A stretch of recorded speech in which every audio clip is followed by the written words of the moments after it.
एक शिष्य अपने गुरु से सप्ताह भर की छुट्टी लेकर अपने गांव जा रहा था। तब गांव पैदल ही जाना पड़ता था। जाते समय रास्ते में उसे एक कुआं दिखाई दिया। शिष्य प्यासा था, इसलिए उसने कुएं से पानी निकाला और अपना गला तर किया। शिष्य को अद्भुत तृप्ति मिली, क्योंकि कुएं का जल बेहद मीठा और ठंडा था। शिष्य ने सोचा, क्यों ना यहाँ का जल गुरुजी के लिए भी ले चलूं। उसने अपनी मशक भरी और वापस आश्रम की ओर चल पड़ा। वह आश्रम पहुंचा और गुरुजी को सारी बात बताई। गुरुजी ने शिष्य से मशक लेकर जल पिया और संतुष्टि महसूस की। उन्होंने शिष्य से कहा, वाकई जल तो गंगाजल के समान है।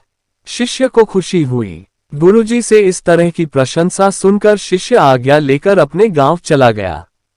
कुछ ही देर में आश्रम में रहने वाला एक दूसरा शिष्य गुरुजी के पास पहुंचा और उसने भी वह जल पीने की इच्छा जताई। गुरुजी ने मशक शिष्य को दी।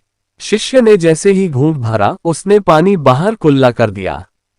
शिष्य बोला, गुरुजी, इस पानी में तो कड़वापन है और न ही यह जल शीतल है।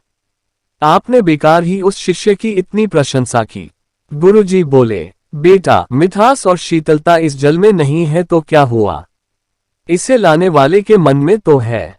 जब उस शिष्य ने जल पिया होगा तो उसके मन में मेरे लिए प्रेम उमड़ा।